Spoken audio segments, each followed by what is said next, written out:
Salut à toi. Aujourd'hui, je t'invite à découvrir Claire Solinger. Claire Solinger déclenche des conversations avec le dessin. Créativité, pensée visuelle, formation en ligne, facilitation graphique et j'en passe. Je t'invite à la découvrir maintenant. Donc là, c'est enregistré, c'est officiel.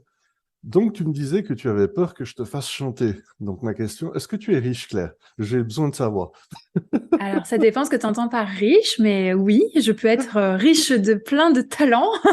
Pas celui du chant, par contre, mais j'ai d'autres talents artistiques. C'est joliment dit et joliment présenté. Un grand merci d'être avec moi puis avec nous, parce que fais comme s'il y avait des auditeurs, mais en fait le nous, c'est les voix dans ma tête. Donc bonjour Claire, comment vas-tu? Ça va très bien, Ziad, merci. Et toi, comment tu vas? Et comme je te l'ai dit tantôt, jusqu'ici tout va bien, on croise les doigts, c'est ma nouvelle philosophie de vie. Donc, moi je Hmm. t'ai rencontré lors de l'anti-réseau Mhm. d'âge. La soirée qui avait été organisée, c'était un chouette événement. J'ai pu rencontrer plein de personnalités intéressantes, pétillantes, etc. Et puis j'ai voulu t'enregistrer dans mon podcast parce que ton parcours et puis ce que tu avais émis, ce que tu nous avais partagé, m'avait comme intrigué. Donc je me suis dit, mon Dieu, il y a tout un monde à découvrir, donc allons le découvrir en live et en s'enregistrant. Donc, Claire, qui es-tu? Bah, je m'appelle Claire Solinger, si on vient de la France, ou Claire Solinger, si on vient du Québec, ça dépend. Donc déjà, il y a deux facettes. On sait tout de suite la localisation et les origines grâce à ça. Et qui je suis? Bah écoute, je suis une femme artiste, j'aurais envie de dire ça comme ça ce matin. C'est Et joliment dit. Qu'est-ce que tu entends par artiste? artiste, pour moi, j'ai beaucoup eu besoin de déconstruire ce mot artiste. Et en fait, à l'heure actuelle, la manière dont je m'identifie à ça, parce que c'est qu'une identité, hein, c'est pas forcément la globalité. Mais ce que j'aime dans le mot artiste, c'est de pouvoir créer la vie que j'ai envie de me créer. Et puis, et dans l'art, bah, il y a ce côté de se me relier au vivant et aux émotions et de pouvoir exprimer et partager des parties de ce que j'expérimente et puis de me relier à l'autre. C'est toujours ça dans ce que j'aime faire. Bon, Il y a eu- oui, excuse-moi, Voilà. vas-y. Ouais, non, excuse-moi, vas-y. Non, non, j'allais dire, mais je crois qu'en une phrase ou presque, tout le monde a compris pourquoi je voulais t'inviter. Donc, ça, c'est fait, merci. De rien. Je Euh, sais pas, qu'est-ce qui retient là ton attention, sur quoi tu te sens non, que... c'est que je trouvais que c'était c'était une belle façon de te présenter, puis c'était une belle façon de présenter le mot artiste qui, des fois, est pris soit totalement fantasmé, soit comme péjoratif. Puis c'est une belle façon de rappeler que c'est juste un mot. Moi, je vais me baser sur ton LinkedIn. Alors, c'est Ouhouhou. écrit que je déclenche des conversations avec le dessin. Hmm. Qu'est-ce que ça veut dire? Bah en fait, c'est un peu dans la lignée de ce que je viens un peu de dire par rapport à l'artiste, c'est-à-dire que euh, le dessin, pour moi, c'est un moyen d'expression comme on a la parole, comme on a le corps qui s'exprime. C'est un moyen d'expression. Et en fait, je trouve que c'est un moyen d'expression qu'on utilise tellement peu dans nos quotidiens, le dessin. C'est toujours relié à l'enfance, mais rarement dans nos mondes d'adultes.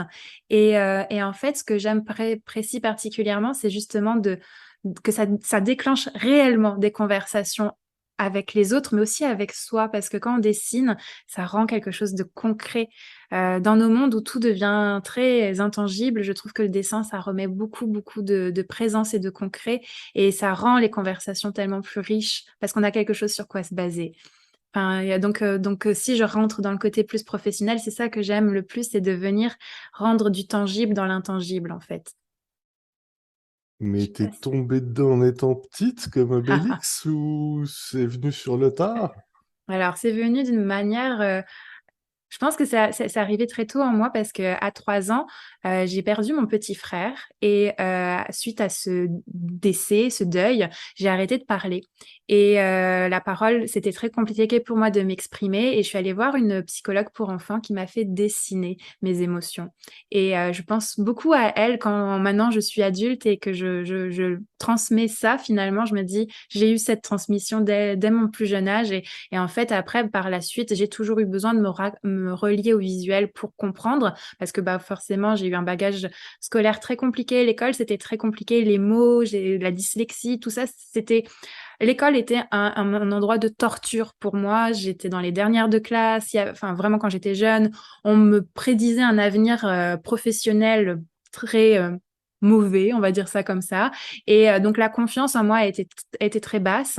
Et finalement, en fait, par le dessin, c'était une soupape, finalement, ou l'art visuel.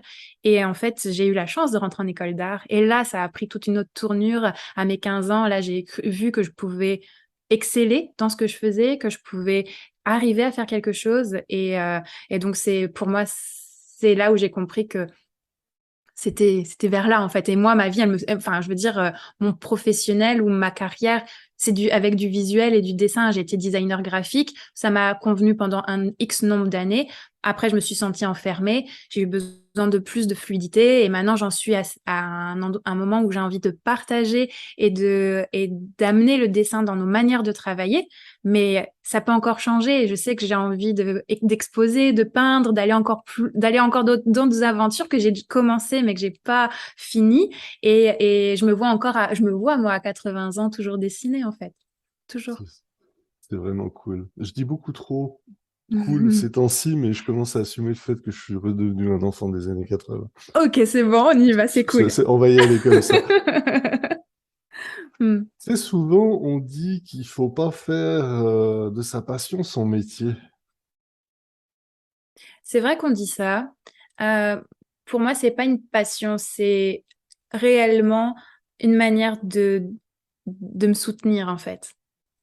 Parce que si j'ai amené du dessin dans la collaboration d'équipe, c'est parce que clairement, excusez-moi du terme, hein, mais je m'emmerdais en meeting. Enfin, pour moi, c'était pour me sauver pour sauver mon temps, pour sauver ma façon de comprendre, parce que des fois, je comprenais pas ce qu'ils racontaient les gens. Enfin, c'était pour moi être efficace en fait. Donc, c'est pas forcément une passion parce que oh ok, j'aime bien dessiner. Non, c'était vraiment pour me soutenir. C'était pour me soutenir, pour me réconcilier avec l'école. C'était pour me soutenir, même pendant la pandémie, pour éviter de virer complètement folle. C'était pour me soutenir, en fait.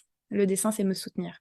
C'est extrêmement intéressant parce qu'on a tendance à tort ou à raison, à prendre le dessin pour quelque chose d'accessoire, ou tu sais, quelque chose pour passer le temps, pour s'évader. Sauf que Mhm. toi, quand on parle, c'est quand même quelque chose d'extrêmement utilitariste, hein, pour pas dire que c'est un outil. C'est rendu un outil, tu C'est un l'amènes à la moyen pour communauté. moi, c'est pas une fin. Alors, Mm. qu'est-ce que la fin? Vous Oh, avez j'en ai... 2 heures. Ok, on a 2 heures. Oh, ok, tu veux bien que je m'absente 5 minutes et que j'y réfléchisse? Tu as tout ton temps. Je sais pas s'il y a vraiment une finalité. Enfin, pour ça, ouais, sérieux, là, il est 9 heures du matin, les amis. Là. Moi, je suis pas capable. Hein. C'est une réponse comme une autre. Non, Mm. j'ai regardé un peu ton parcours, puis tu nous l'as Mm. un petit peu fait découvrir. Tu es passé d'un dessin qui était très technique à Mm. actuellement un dessin qui est plus orienté vers un outil de communication Ouais. ou un outil limite pour réaliser du team building, du rassemblement. Mhm. J'ai bien compris. Ça peut être tout ça, ouais, c'est ça. Comment tu fais ça? De quoi pour faire du team building avec du dessin? Non, c'est ça, mais je dis comment tu l'amènes? Parce que Mhm. t'es veux pas, quand on regarde ton profil LinkedIn, quand tu en parles, pour certains, ça sera évident, mais pour une grande partie je vais dire, des organisations qui restent assez traditionnalistes, elles vont aller chercher des coachs, elles vont aller chercher des anciennes techniques, elles vont regarder les 10 techniques de communication. Mhm. Elles vont pas forcément penser à un atelier qui utiliserait le dessin, puis je fais exprès de pas dire un atelier de dessin, mais un atelier qui utiliserait le C'est bien, dessin. j'apprécie, c'est vraiment bien. Je fais bien le gars qui lit ses fiches. Non, je plaisante. J'ai aucune fiche, les mains en l'air. Mais très sérieusement, comment tu Mm. amènes ça au niveau des entreprises Mm. pour bien qu'elles arrivent à comprendre? Alors, il y a différents degrés et différents impacts recherchés. Euh, À l'heure actuelle, donc quand j'ai commencé à amener le dessin, j'étais salariée designer web. Donc déjà, le fait que j'étais designer graphique, etc., j'avais déjà l'étiquette de celle qui fait du visuel. Donc bon, voilà. Sauf qu'ils s'attendaient pas à ce que je les implique. Mais ça, c'est que j'ai créé un lien de confiance au fur et à mesure. Et puis, comme dit, comme je m'ennuyais dans les meetings où je sentais qu'on perdait un temps fou là-dedans, bah, j'ai commencé à dessiner, mais des choses très sommaires, des trucs très utilitaires, des cases, juste des boîtes, en disant, OK, si on va du point A au point B, qu'est-ce qu'on fait? Puis, au fur et à mesure, en fait, je faisais un peu exprès de mal interpréter visuellement pour que je puisse dire, tiens, dessine, montre-moi ce que toi tu penses. Donc, tout doucement, je faisais en sorte que les gens dessinent aussi, parce que pour moi, il y a vraiment aussi deux différences entre quand c'est moi qui dessine et quand les autres s'impliquent là-dedans. Pour moi, c'est beaucoup plus riche quand les gens dessinent également. Donc, tout doucement, je faisais ces genres de petites mécaniques de manipulation. Je sais pas si c'est de la manipulation, c'est de l'influence. Je sais pas comment on peut appeler ça. Là, j'ai pas le mot, mais en tout cas, je donnais le stylo au lieu de donner la parole, je donnais le crayon aux équipes. Et puis, en fait, au fur et à mesure, ben ils se sont rendus compte qu'on arrivait plus vite à résoudre des problèmes. Alors d'un coup, on a commencé à mettre plus le dessin, etc. Mais c'est resté très timide. Et puis après, ben, j'ai eu la possibilité de créer des activités à l'interne de cette entreprise. Et puis, ben, voilà, ça a embarqué tout doucement. Je dirais pas que c'est facile et je dirais qu'il y a eu plein de préjugés autour de ça en disant on va à la garderie, puis que je suis pas un enfant. Mais en fait, quand ils vivaient l'expérience, ils se rendaient compte que OK, et là, en 20 minutes, on a réglé des problèmes que d'habitude, on prend 2 heures à régler. Donc là, c'était dans la tête de certains gestionnaires et de personnes plus performantes, vous voyez qu'on arrivait à résoudre des problèmes différemment. Ensuite, quand je me suis mis à mon compte, j'ai eu envie de faire une pause du monde entreprise parce que c'est justement très politique. Il y a ceux qui veulent embarquer dans les nouvelles méthodes, tu as les réfractaires, etc. Et à l'heure actuelle, j'avoue que je prends peut-être un chemin plus facile, mais qui me va mieux, c'est-à-dire que ceux qui sont appelés à découvrir cette pratique viennent à moi. J'ai plus envie de me dire combattre entre guillemets à devoir éduquer les personnes sur l'utilité de ça. Si tu as envie de mordre à ça, viens me voir, puis là on va en parler. Voilà. J'ai mis les une question. On va commencer par la plus pratico-pratique. Vas-y. Comment tu les fais venir à toi? Tu poses des pièges à loup comme moi ou comment tu fais? Bah, il y a eu il y a un des outils qui me fait pas mal connaître en ce moment, c'est le journal de bord professionnel, qui est un journal dans lequel on dépose visuellement sa journée. Et c'est vrai que par ce moyen-là, il y a des gens qui viennent à moi et puis qui s'inscrivent donc soit à ce programme, mais qui ont envie de mettre cette pratique-là dans leur quotidien. Donc là, je touche vraiment à l'individu et non à un écosystème d'entreprise. Mais pour l'instant, ça me va bien.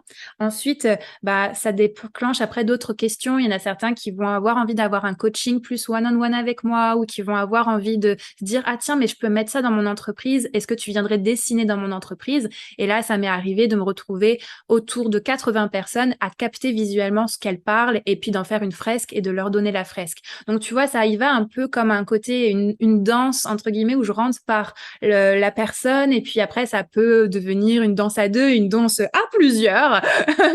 Ça peut devenir très fluide et c'est ça où j'aime le côté et que le mot artiste me va, c'est que dedans il y a cette pratique de si je sens qu'il y a un impact et une utilité pour soit l'individu, soit pour le groupe, ça me donne envie d'y aller. Mais si c'est pour se dire on va instaurer une nouvelle méthode parce que j'ai envie d'amener une autre méthode, je me sens plus appelée à faire ça en fait, pas pour l'instant.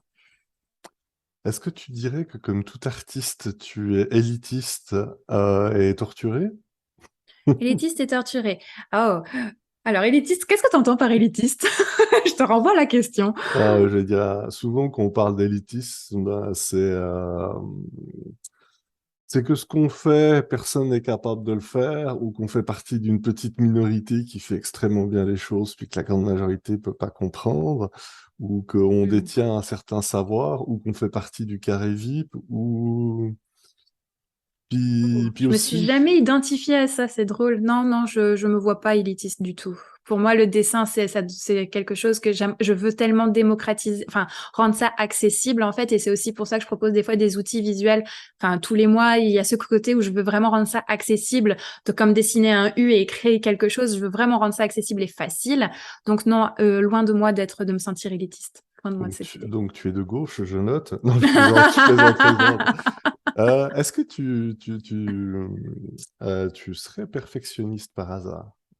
Tu sais, la fameuse insatisfaite à chaque fois qu'elle pense ou qu'elle dessine ou qu'elle veut amener quelque chose?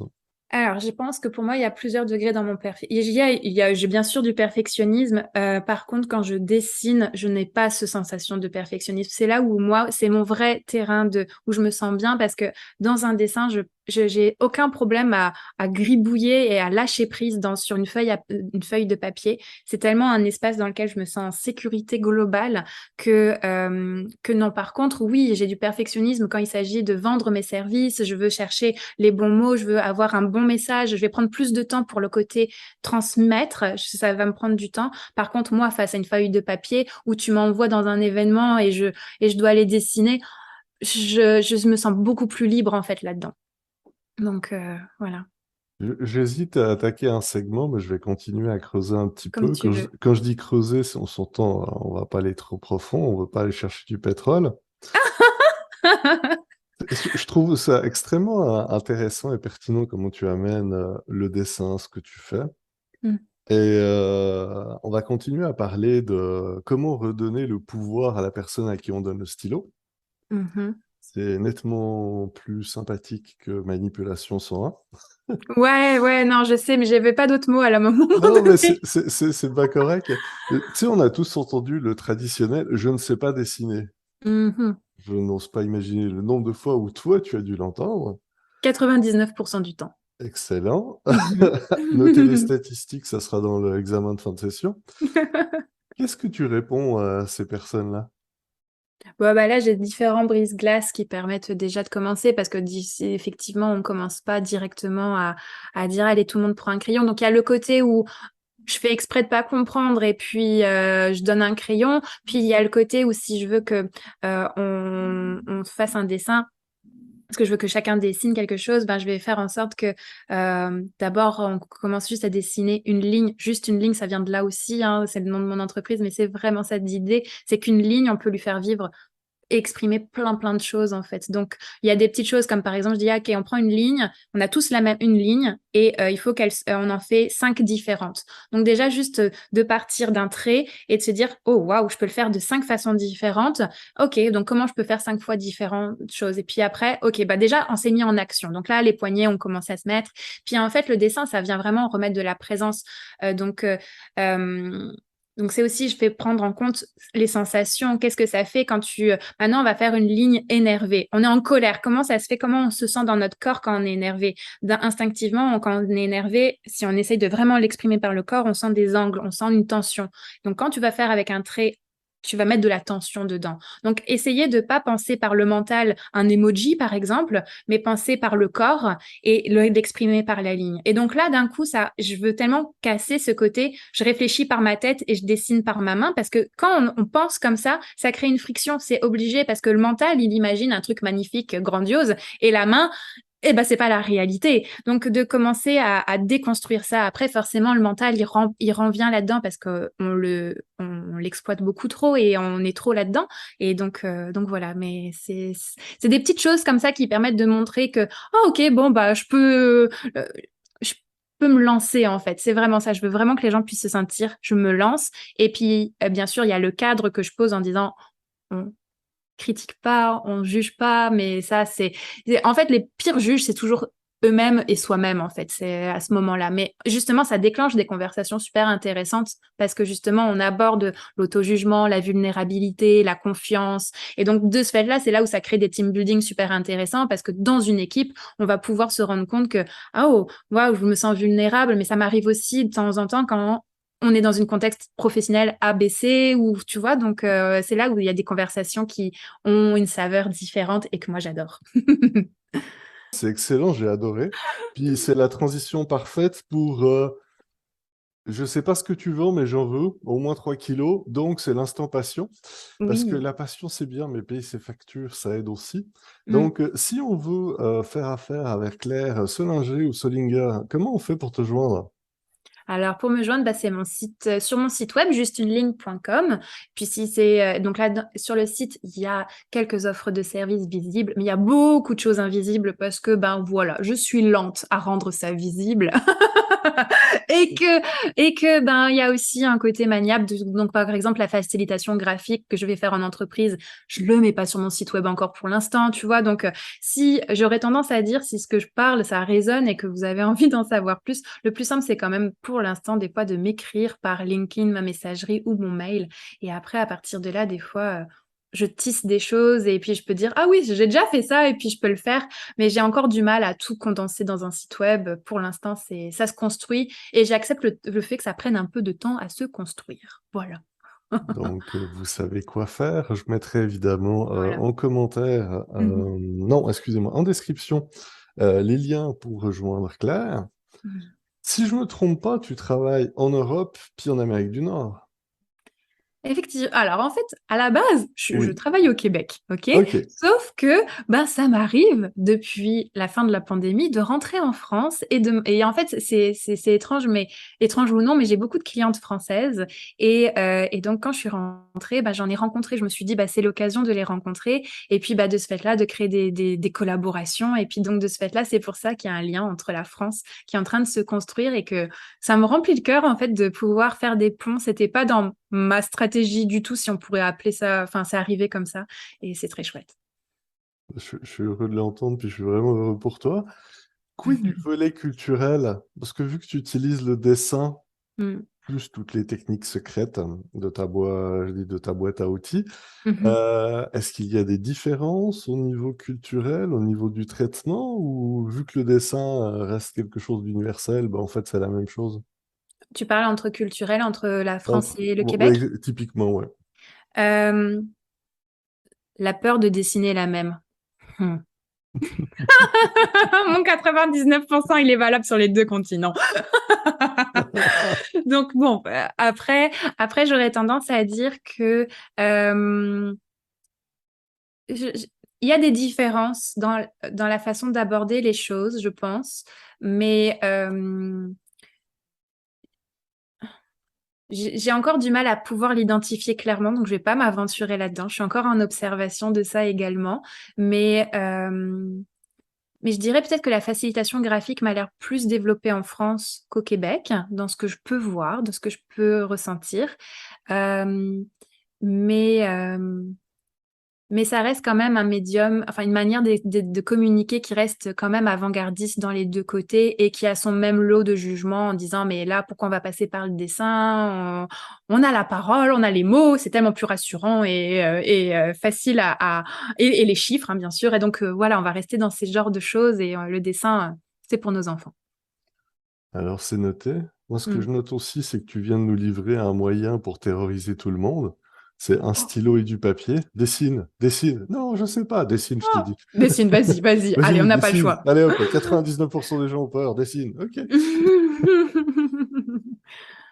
Mm.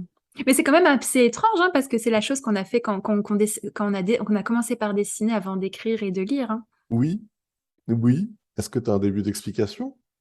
Euh, bah, je pense que à mon explication à moi, hein, la mienne, hein, Oui. c'est qu'à un moment donné, ben, justement, on est arrivé à l'école et que l'école nous cadre par rapport à...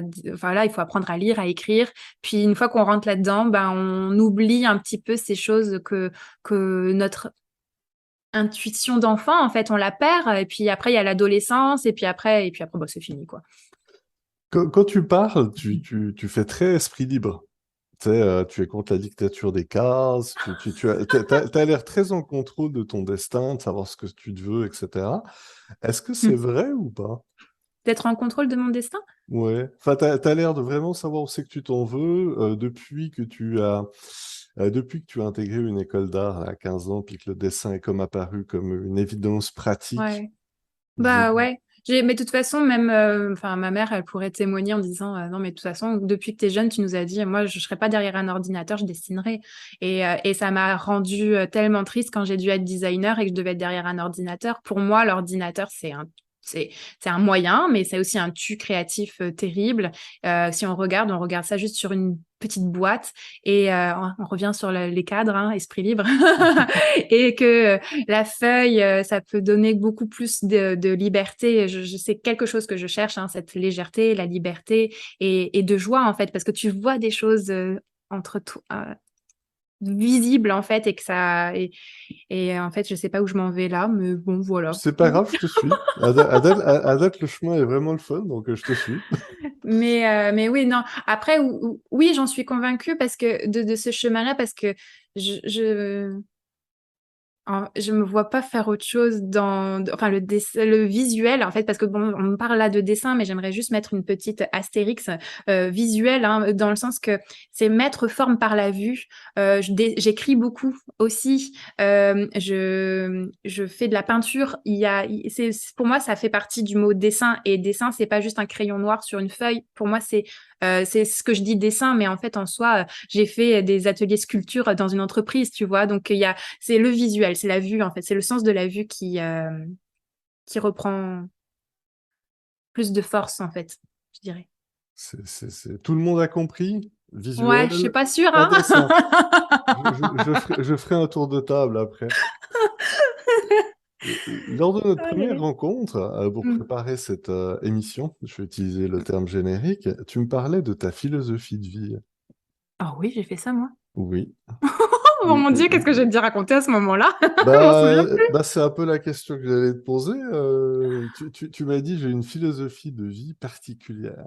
Ah ouais, j'ai dit ça. Oh Ouais. waouh. En quoi elle est particulière, ta Bah, je pense quand philosophie? même que d'avoir mon dessin tellement fort, enfin enfin c'est vrai que j'ai mes pratiques du quotidien, j'aime ça, enfin j'ai besoin de dessiner, de d'écrire quotidiennement, mais ça, est-ce que ça fait partie de ma philosophie de vie, je sais pas, mais je dirais que on a quand même senti pas mal de ma philosophie de vie depuis le début. Oui, mais bon, Voilà. si tu veux compléter. Non, j'ai rien d'autre à compléter. J'ai pas trop de choses à compléter là pour l'instant. Ça me fait bizarre cette question parce que je m'en rappelle pas de ce que je t'ai raconté. C'est C'est pas fou. grave, j'ai un enregistrement là-dessus. Alors, Non, c'est pas faire vrai. chanter les invités, ça c'est fait. Oui, je me suis fait une to-do list pour ça. Non, plus sérieusement, puis blague à part, Ouais. depuis avant, c'est ça, on te sent habité. Tu parlais de dessin, tu parles de visuel. Mhm. Chez vous, c'est quoi un atelier vivant? Il y a des dessins, des sculptures, des peintures partout, puis tu peux pas faire j'allais dire deux pas sans tomber dessus? Ou au Non. contraire, on se C'est quand rendrait même pas compte? assez épuré, mais il y a quand même il y a là dans mon bureau où je suis, il y a plein de petites choses. En fait, euh, il y a mon mood board toujours en face de moi qui change. J'ai un côté où j'ai besoin de faire changer les choses de place et que ça soit pas tout le temps aux mêmes endroits. Donc s'il y en a trop, c'est trop de travail à changer, on s'entend. Mais je dirais qu'il y a un côté très vivant dans les choses, et j'ai besoin de pouvoir faire circuler. Le dessin, en fait, enfin, pour moi, ça fait pas, il y a une circulation dans les choses, il y a un mouvement. Donc, les toiles qui sont dans la maison ou les photos dans les cadres, ça change quand même assez régulièrement. Mon compagnon est quand même assez, à chaque fois, il rentre à la maison, il se demande, ah mince, on a changé les choses de place.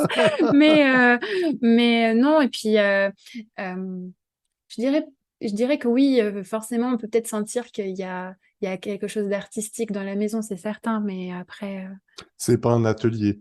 non, non, non, non, non, non, non, non, mais non, pas du tout. Et puis c'est quand même, j'ai vraiment euh, ces deux sphères, dans le sens que j'ai le côté très euh, artistique, mais j'ai aussi le côté très structuré. Et ça a été aussi de devoir les réconcilier, ces deux choses, parce que aussi bien quand j'entendais l'artiste, c'était cette image collective qu'on pourrait avoir de quelqu'un de complètement désordonné, qui papillonne, qui va dans tous les sens, etc. Et je m'identifie pas forcément à ça.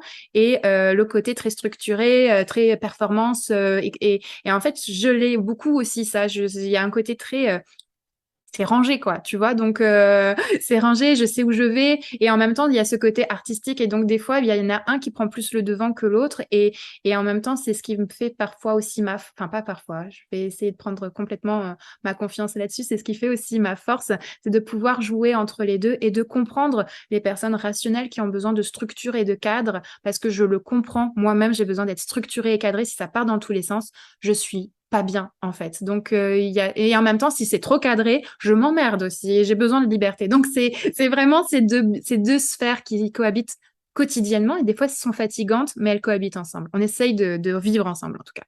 Écoute, c'est un peu ce qu'on vit toutes et tous, mais si C'est toi, ça. tu arrives à assumer puis à survivre, tant mieux. Ah, il y a des jours, c'est pas facile, hein. Il faut pas cacher, hein. Attends. C'est pour ça que tu as un mood board. Exact. Question toute bête. Actuellement, tu es installé au Québec. Mhm. Tu t'es perdu? Comment ça, je me suis perdue au Québec? Ouais, comment ça se fait que tu es actuellement au Québec, hein, Oh, je suis arrivée par là, par des relations personnelles. Puis je suis arrivée ici, mais je pensais pas y rester. Et puis finalement, ça fait 8 ans. Ah, ok, oui, On se fait attraper, quoi. c'est ça, l'éternel hasard de la vie. Ok. C'est ça.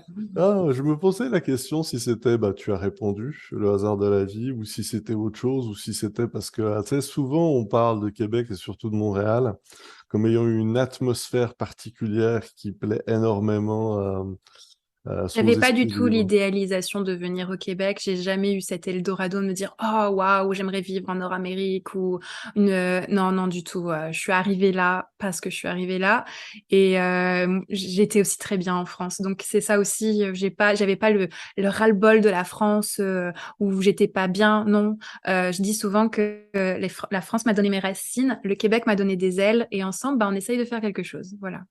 C'est pas mal. Mm. Une pensée à tous les chasseurs et chasseuses qui nous écoutent. Qu'est-ce qu'on peut souhaiter à Claire, à Solinger ou Solinger pour la suite, les prochains mois, prochaines années? Hmm. Alors, sur l'ordre personnel, ben, de pouvoir continuer mon chemin, ça serait chouette, voilà, tout simplement.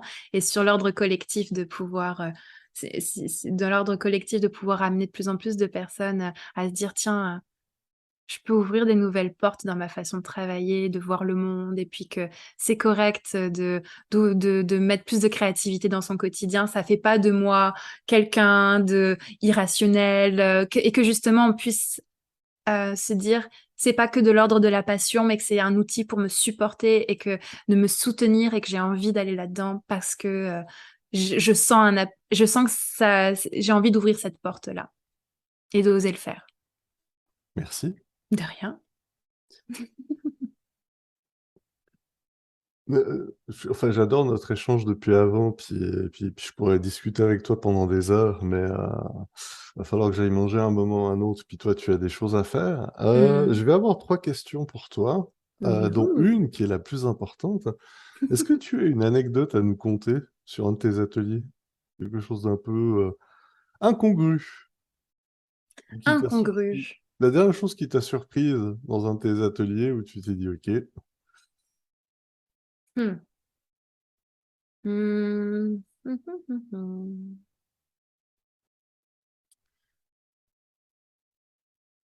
Bah, il y a un truc qui me fait toujours. Enfin, ouais, je vais parler de ça là. Est-ce que c'est incongru? Je sais pas, mais pour moi, c'est un précieux comme retour.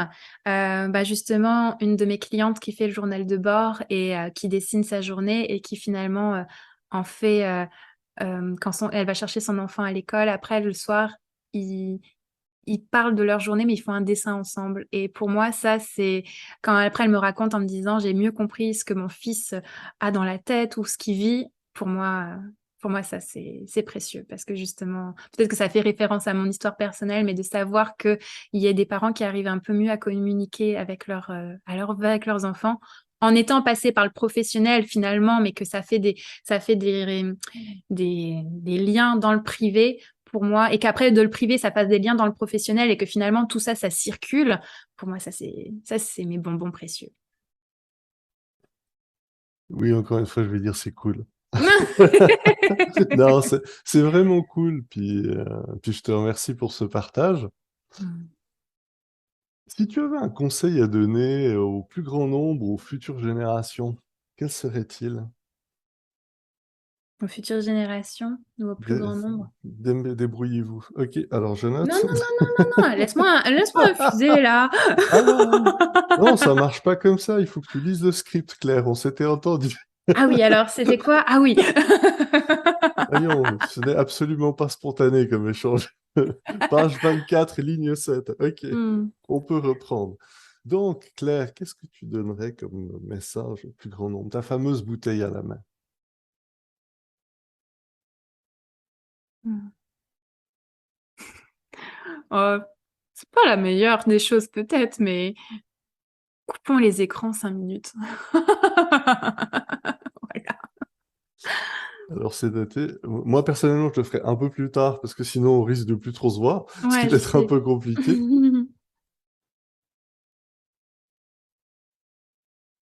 Là, c'est moi qui, comme, échappé mes mots. Mais comme Ah j'ai là dit, là, tu vois, c'est ça. En fait, c'est le problème que j'ai dans ma tête. J'ai qu'un seul micro, puis plus de 700 personnes qui veulent parler en même temps. Oh, je Ce qui comprends. fait que des fois, il y a des problèmes de gestion du line-up.